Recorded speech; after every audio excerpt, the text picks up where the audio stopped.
पिछले 3 महीनों में 100 से ज्यादा चाइनीज ऐप्स बैन करने के बाद इंडिया ने आज दूसरे 118 चाइनीज ऐप्स बैन कर दिए और इस बार बैन किए गए ऐप्स में पबजी मोबाइल भी शामिल है। चाइनीज ऐप्स पर तो सरकार की जो डिजिटल स्ट्राइक है वो पहले से चल रही थी, लेकिन यहाँ पर लोग सवाल कर रहे हैं कि आखिर पबजी को क्यों बैन किया भाई, वो तो चाइनीज गेम नहीं है बल्कि South Korean firm Blue Hole PUBG के ओनर है। पूरी तरह चाइनीज गेम नहीं होने के बावजूद भी गवर्नमेंट ने पबजी को क्यों बैन किया, साथ ही जानेंगे कि आगे इंडिया में इसका फ्यूचर क्या होगा।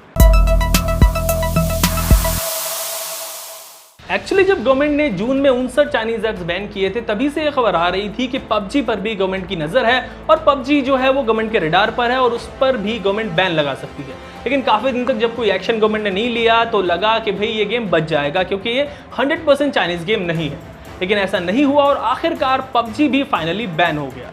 पर लोगों को जो सवाल सबसे ज्यादा परेशान कर रहा है वो ये कि साउथ कोरियन ओरिजिन होने के बाद भी पबजी क्यों बैन हुआ है।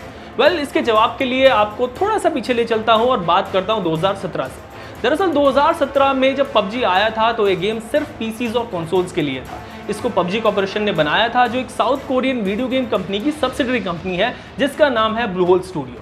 यानी पबजी जो पीसीज और कंसोल्स के लिए आया था उसको साउथ कोरियन फर्म ने डेवलप किया था। पर जब पबजी काफ़ी पॉपुलर हो गया और उसने काफ़ी ज़्यादा कमाई कर ली, तब चाइना की गेमिंग कंपनी टेंसेंट गेम्स गई ब्लू होल के पास और कहा कि भाई हम पबजी को चाइना में पब्लिश करना चाहते हैं। और फिर दोनों फर्म्स के बीच एक एग्रीमेंट हुआ और बाद में टेंसेंट गेम्स ने पबजी को चाइना में पब्लिश किया और साथ ही इसका मोबाइल वर्जन पबजी मोबाइल भी डेवलप किया। और उसके बाद टेंसेंट गेम्स ने ब्लू होल में 10% स्टेक भी खरीद लिया। यानी ब्लू होल और टेंसेंट गेम्स एक तरह से पार्टनर हो गए।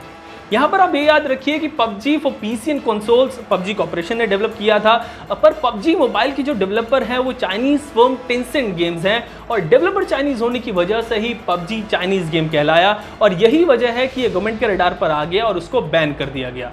गवर्नमेंट का कहना है कि पबजी समेत जो 118 ऐप बैन किए गए हैं वो भी इंडियन यूजर्स के डेटा का गलत इस्तेमाल कर रहे थे और उसको देश से बाहर भेज रहे थे। वैसे टू बी ऑनेस्ट किसी ऐप का चाइनीज, इंडियन या फिर यूएस बेस्ड होना इज नॉट एन इशू है उस देश की पॉलिसीज। 2017 में बना चाइना का इंटेलिजेंस लॉ ये कहता है कि हर इंडिविजुअल और कंपनी को चाइनीज इंटेलिजेंस एजेंसीज के साथ कॉपरेट करना होगा।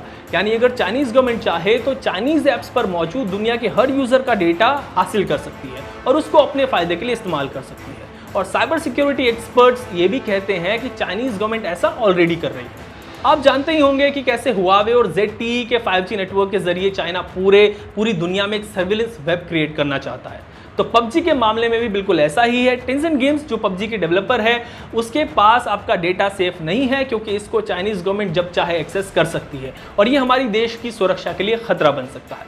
आपका डेटा इतना इंपॉर्टेंट क्यों होता है, इससे क्या साजिशें दूसरे देश कर सकते हैं, इस पर मैं एक डिटेल्ड वीडियो बनाऊंगा। पर आप अभी इतना याद रखिए कि आने वाले वक्त में जिसके पास जितना डेटा होगा वो उतना ही पावरफुल होगा।